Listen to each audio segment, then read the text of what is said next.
Coming up on the next episode.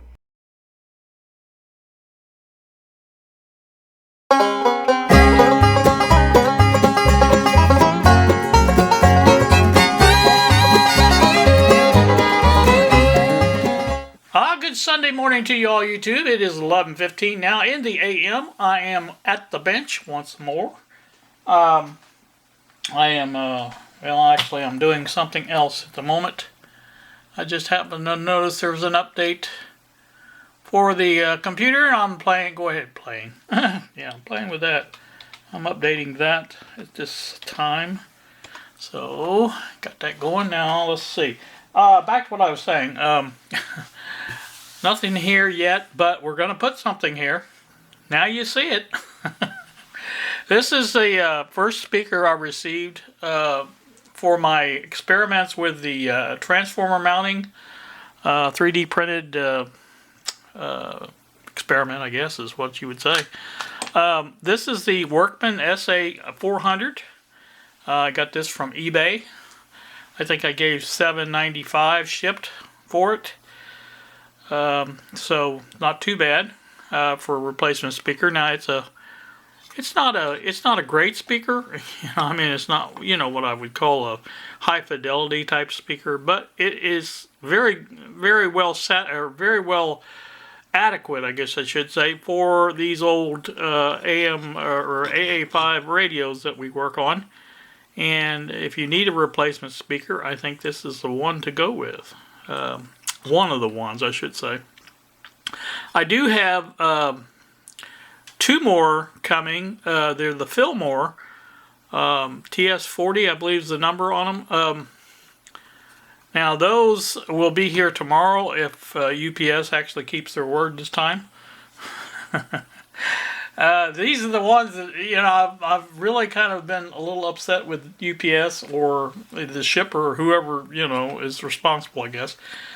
These were scheduled, or not scheduled, I always use that word. These were estimated to be here Friday, and they did not make the cut. They were here Saturday, but apparently UPS didn't deem it worthy, or whatever the criteria is for getting things on the truck on Saturday, because I didn't get it Saturday, and yet UPS was in town Saturday. I saw the truck several times. So I know they did deliver. So anyway, it is in Columbus, which is, 20 miles up the road. So, so it's not like it's far away, but again, they should be here Monday, and so I'll have those to play with. But in the meantime, I had another kind gentleman send me a couple more speakers, and let me show you those. And there they are. So you can see, now these are just pretty much similar to the Workman speaker. These are, magnet is a little bit different, smaller. Let me just put one up here because there's no sense in doing both. These are Regal, and they are 8 ohm. Same basic speaker. Looks like P800 is look like the number. I can't tell for sure, but really again, same basic speaker. It does have a little bit more rigid cone because it has, compared to the Workman, you can see there's ridges in the Regal. I don't know if that makes a big difference, but it does make a little difference, I'm sure. So anyway, that's those. And again, that's what we got to work with here so far, I should say, because like I say, when the other ones come in.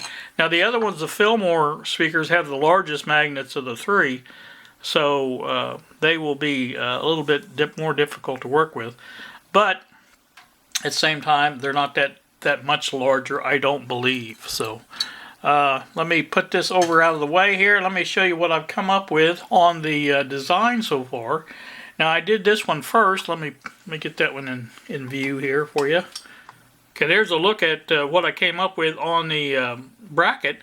As you can see, the bracket here, the mounting part for the transformer, is fairly wide. It doesn't have to be that wide, but I wanted it wide like that to in case the transformer, obviously it couldn't go up real close to these terminals. It had to be set back here a little bit.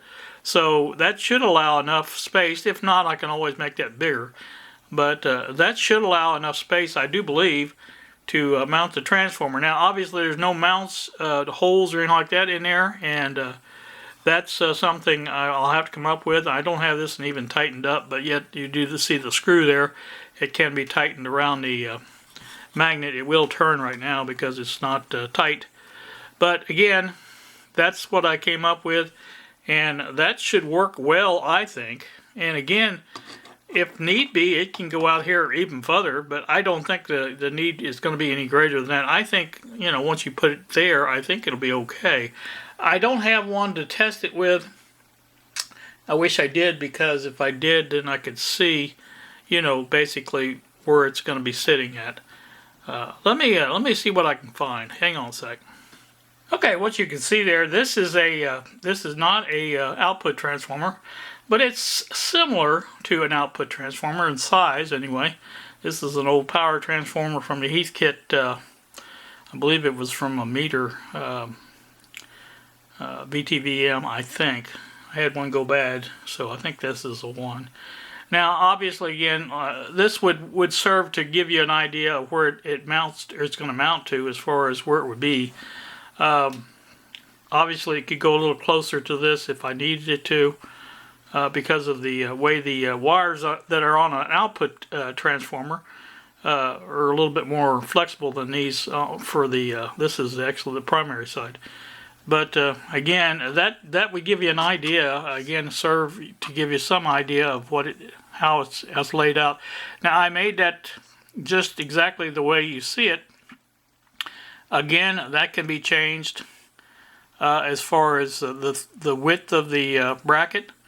That's not a big deal. It could be changed. If you had now, most of the ones that the audio output transformers do not have eyelets in them for screws. They have tabs, like the one Bill has. Now, it has a tab that hooks into the bracket that mounts on top of the speaker magnet, and then you just bend it over and hold it in there. I have thought of several different ways this could be accomplished, including a frame around this on top that would do it. Basically a sheet on top, and then some screws going down through it to hold, you know, to the bottom plastic, or something of that sort. Now, again, that's not a big deal. This one, if you just use the tabs, you could bend the tabs around there and hold onto the plastic. Again, it's not, you know, there's no way to figure that for every purpose. So a universal type mount is going to be very difficult to come up with on something like this because of that. So now, again, this is I think this one sits a little closer to the next one I'm going to show you. So let me check that out, and we'll get it on there and show you that. So hang on just a second. All right, well, there you can see the next one. It's on there, and it's not tight either. I've just got it sitting on there. But again, you can see this probably will sit back a little further from that one because of the way the speaker is. I believe it's a little shallower on the uptick on it. Let's see if they are. Yeah, no, they're not really. You're not seeing that. Yeah, not really. I think they're just about the same, as a matter of fact, as far as the framework is concerned. But again, this one does this exactly the same thing. It's exactly the same size up here that the other one is. And again, this all can be changed in any way I need to it. This was just my first design, just to make sure this part was going to fit okay. And this particular one is about 1 millimeter to not open enough, I guess this one. It needs to be 1 millimeter wider in where the magnet is, because it actually, you'll see this opening here is less than this opening here, and they both are the same opening. So you can see how much closer together those are than this one. And if you look at them side by side, perhaps that'll help you. But like I said, those are exactly the same opening on this. There's 3 millimeter opening is what I used. And that one's spread out a little bit more because it's a little bit too much. So I think, again, one more millimeter on the inside diameter, and I think that would be perfect on that. But anyway, it does fit, and it fits loose enough to where it's easy to get on and off. It's not like wouldn't work. It works very well. But again, I think that's gonna be the cat's meow as far as if you want to do it this way. Now again, they could be custom designed to accommodate any transformer mounting, as far as if you wanted to change it around to mount something else there. But you can see that will come over there and rest pretty good against that. And like I said, if I had to get it back a little bit more, that could be accomplished. Let me put this in back just a little bit more like this, just to give you an idea. And there you go. You can see it can go out that way more. There's just so many different ways you can do it with a 3D printer. And this was, again, my first design, and I kind of thought that might work.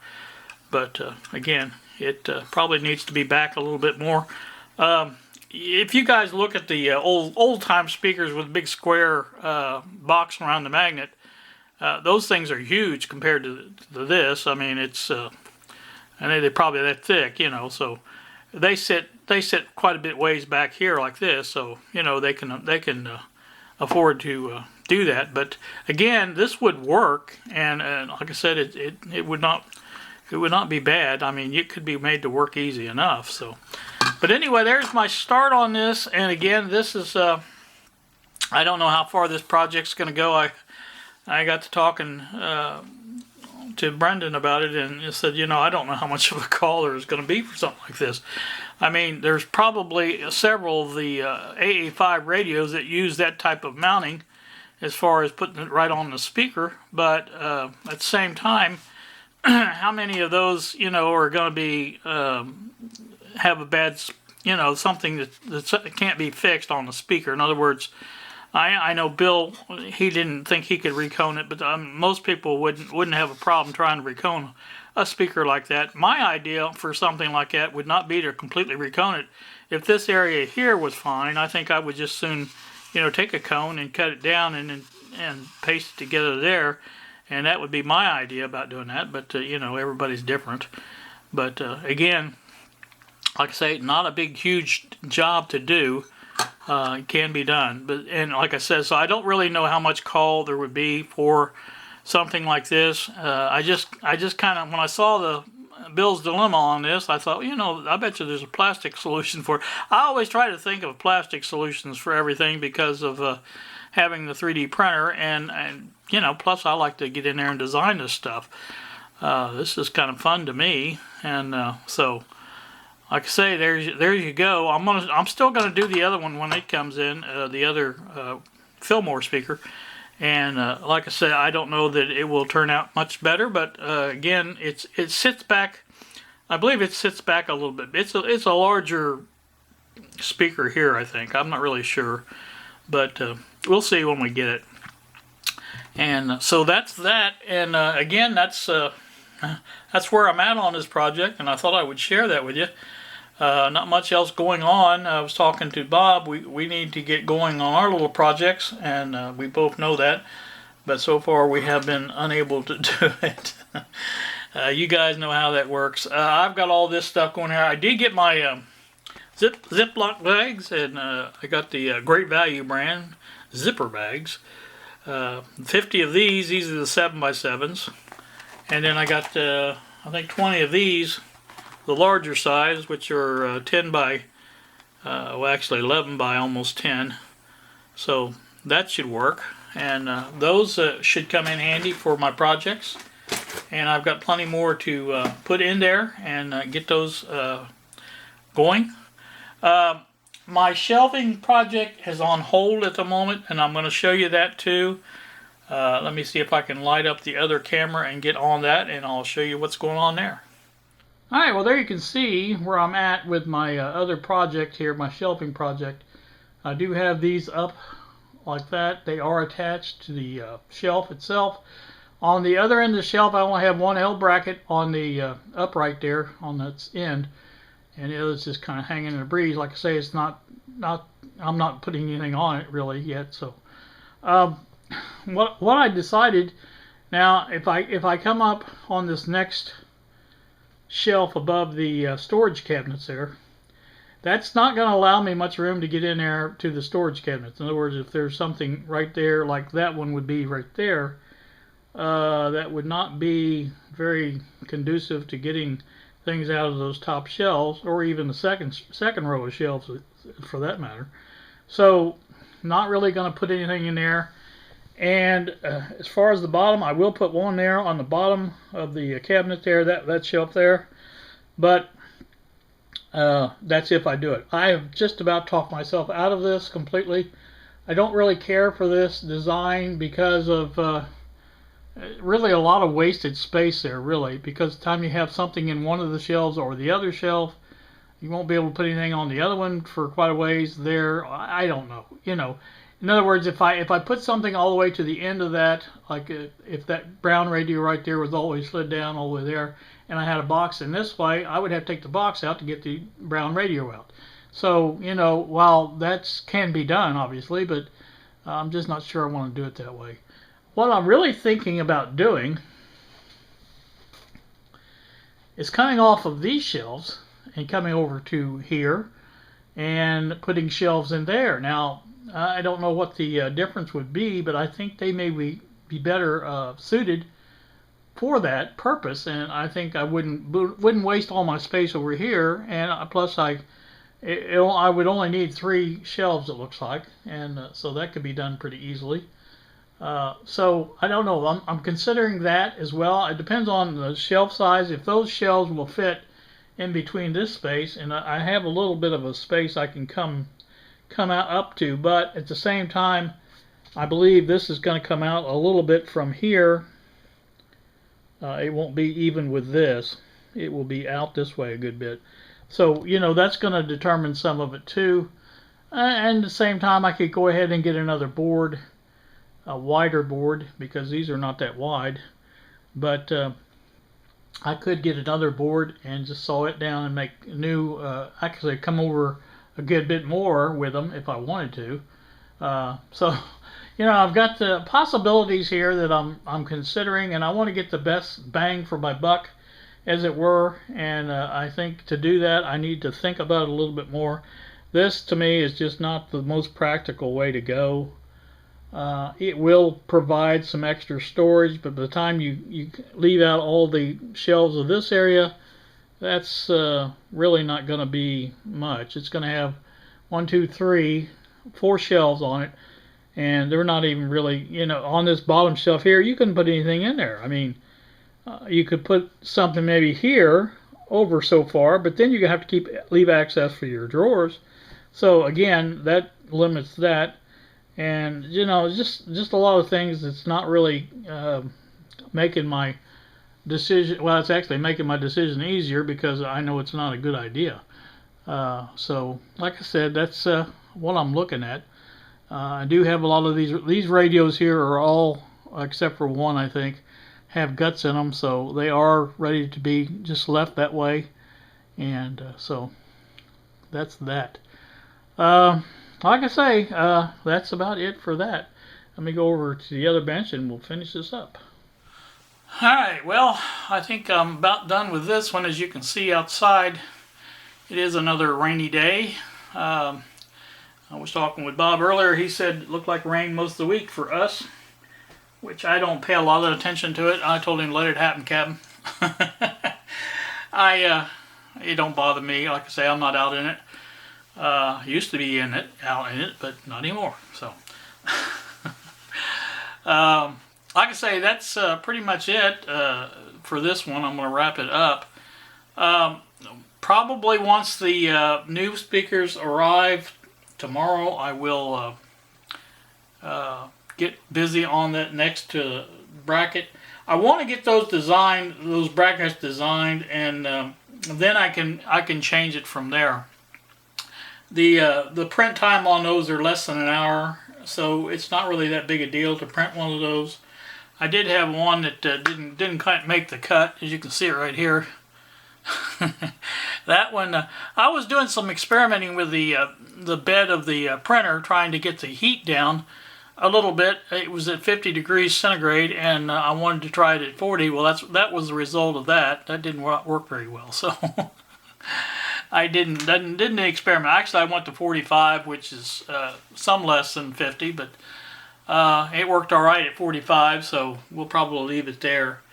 I think what that does is these have a tendency to build up a lip where they sit on the bed, and I thought maybe that was from, it's a molten plastic that it puts on there, and then I think the bed temperature allows it to stay molten longer, and then it would, tend to flatten out a little bit more, I think, is what it does, but I don't know that for certain. But they do tend to build up a lip at the bottom, which, is not a big deal. I take a utility knife, scrape it off. It's not, like I say, it's easy to get off. It's not that hard, so... But again, I want to change the print settings for the one on the Regal speaker and get that 1 more millimeter wider to where that one is even easier to get on and off. And that's what I'm going to do. But other than that, like I say, the other one, when it comes in, I will tackle those. And like I say, I have the design. For most of this part, I'm using the same platform, transformer mounting platform, so until I have different things to use as far as the size or anything like that, that's what I'm going to go with. And so I think that'll be a good idea anyway. So not much else going on here. I did get my CVS finally got busy and did my prescriptions. I had 8 of the 9 that I needed. So once I found out that they were ready, I contacted online like I always do and requested a refill for the other one that wasn't ready, the 9th one. And that was on Wednesday, and as of Saturday, I had not seen it. It lists the status of the prescription in process is all it says. So that to me means they're thinking about it, but they're not really done with it yet. So I thought, I had to go out and pick up groceries on Monday, Saturday. So I thought, well, I'm gonna go a little early and go by CVS and see if I can get the 8 at least, and then tell them about the 9th one, and that way maybe they'll get on the ball. And that's my gout medicine, and I really was needing that because I was having a little flare up in my foot, and I didn't really want to have to go through that too much. So I had taken Tylenol to help deal with that pain. And so anyway, I went to CVS and got in line. I think there were only 3 cars in line, but it was taking forever. I think it was over a half hour with just 3 cars in line. And one of the cars in front of me decided they didn't want to wait, so they got out of line, and so that closed it up a little bit further. And finally I got there to the window and gave the guy my name and stuff, and I told him, I said, I should have 9, but apparently only 8 of them are ready. And I said, so, that's what I should have, I guess. So he didn't say a lot about it. He says, well, let me go pick them up. I said, okay. So sooner, I saw him at the window a little bit later, but he was working at the computer. I could tell what he was, printing something up or doing something. So anyway, finally he opened the window up. He says, I've got 9. He said, I decided to go ahead and do them. I told him I'd really appreciate it because it saved me a trip back up there. And he was a very nice guy, and I really appreciate that because I know he was busy. And I had commented on that, and he says, yeah, as long as they don't ask me to do anything else, I'll be okay. So they're like everybody else. They have staff shortages, I guess, that they have to deal with. I mean, you take it, I try not to complain too much because I understand what the problem is. Again, I have family involved in CVS, so I know they are having problems getting people to work. So I think, until that's rectified, I think, we'll probably have to go through some of this. But anyway, that's all. I did get them, and I was happy about that. And I did pick up my groceries after that. I got everything except for my potato chips I wanted. I'm thinking, I like to have, if I have sandwiches or whatever, I like to have potato chips with them when I eat. and or anything like that, you know. And so I ordered. The only thing they had was rippled, and I thought, well, I'll get rippled. It's not a big deal. So, and they were out of that. So, whatever. I guess I could eat them without. It's not a big deal. But that was the only thing they were out of. I got those zipper bags, as you saw, and got my fish oil that I had been missing for a while because they didn't have it the last time.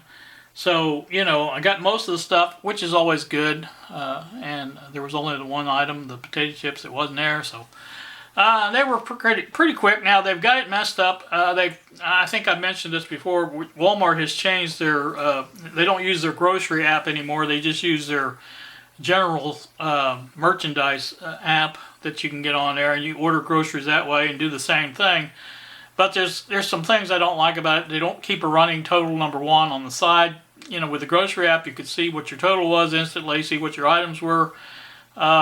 This doesn't do that. You have to click on the cart, and then it will bring up the cart, and then you can see it. But like I said, it's not as good. And also, the check-in doesn't work the same because you basically have to be on the computer when you get the notice that your groceries are ready, and then hit the check-in button on the computer, and that will allow you to do it. It used to be I was able to do it on my phone because I had the app on the phone, and now it doesn't recognize my password any longer, and so it wants me to log in, and of course I don't remember what the password is.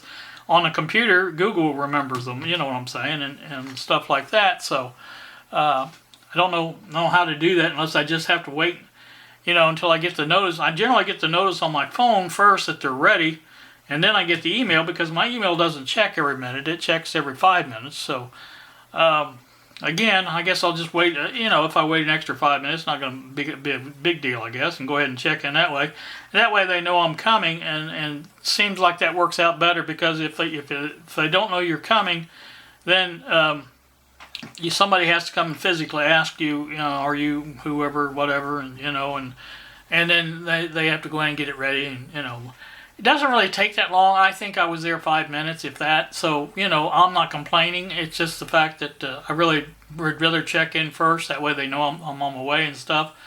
So I think that's just a better way of doing it. So. Anyway, I've complained and griped and moaned and all that stuff enough. I think I'm going to get off here and get busy with making this video, and so you can have something to watch on Monday. I know I don't, I've been watching Puddin's Fab Shop. Anybody that's watched this guy, he's kind of funny. You know, he doesn't do a lot as far as different kinds of stuff. But he's interesting to watch. He's a Oklahoma guy, you know what I'm saying. He's talks that way and has that part of it, the shtick down, I guess, is whatever you want to call it. But he's kind of funny to watch, and I've been watching him this weekend a little bit. And so, like I say, I always try to find interesting people to watch. Of course, I watched Musty One this morning. And he never fails to entertain as far as his videos, and I enjoy that. On Sunday, I generally get my noodles and eat my noodles while I'm watching, and that makes for a nice, pleasant Sunday morning to do that. So, I know, here I am talking more again. I didn't mean to do that. So anyway, I am going to get off of here. You guys have a pleasant day. Thank you so much for watching, and we will see ya.